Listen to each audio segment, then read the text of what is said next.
All right, team, this is your Thursday, October 17th lesson, Unit 4, Lesson 6, multiplying one digit by 2, 3 factors with the pictorial model. We won't get to 4 digits because drawing out thousands blocks is awful.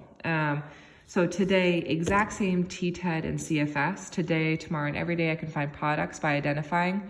I can find products by thinking, what's the total value of the amount in each group, or what's the total value of the amount in each group in all. That's a pretty complicated abstract thing. Same as CFS as the day before. What are my knowns and unknowns? Based on my unknown, I need to identify my operation. Then I think to myself, how many groups do I have? What's the amount in each group? How can I represent the amount in each group with place value blocks? And then I apologize, this is inaccurate. That's 7. 6 is, where is it?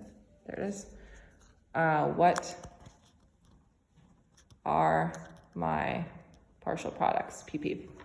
So today, I'm not going to rewrite that on here. You've already seen it. I'll pause for a second over it.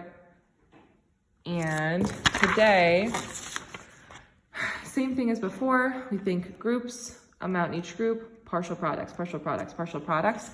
And that leads us to the grid-based multiplying that we'll do the next day.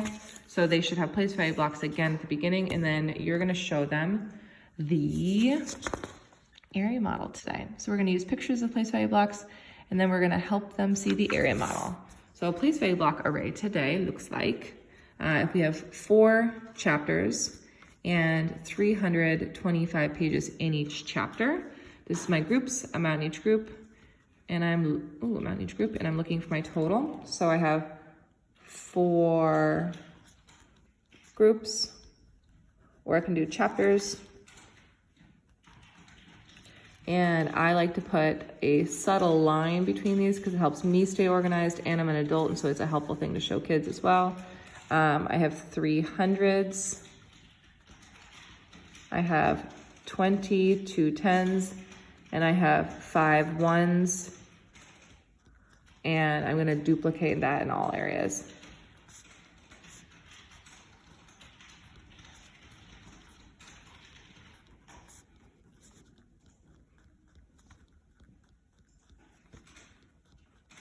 Great, so this is how many groups, what's my amount in each group, and how can I represent the amount in each group with place value blocks? Now I ask myself, what is the partial product total in my hundreds? Partial product total in hundreds, tens, ones, question mark.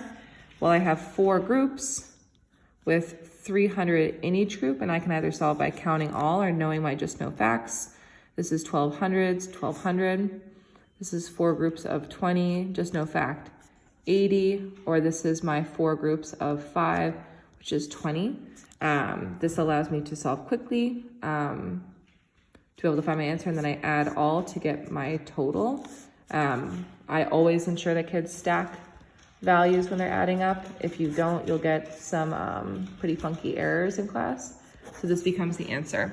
So that is the place value block way of solving. This is the area model way of solving. It is not different at all. So we make a grid first. This is my groups. I have 4 groups, and I have 300 plus 20 plus 5 in each group. This is my hundreds group, this is my tens group, and this is my ones group. I am going to represent my partial product equations within. And I shouldn't have put lines, I apologize, hold on. So in this one, it's 4, 4, 4, because this number goes across. It's the multiplier. 4 times 300, 4 times 20, the number up top. And it is sometimes helpful for kids to see this goes all the way across, and these go all the way down. And I would suggest using color coding on this day because it'll help them see a little bit better. And then this is where your lesson from Monday or Tuesday is going to be crucial. They must underline and identify the just know fact, and then represent the place value of that digit.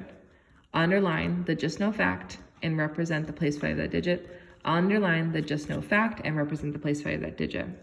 I insist on these dots and underlining. So first question is, what are my groups? What is my amount each group? Solve for hundreds, tens, ones, and then add all partial products. Same way I did up above. And sometimes I'll even circle them to represent which ones I'm going after, and becomes 1300 again.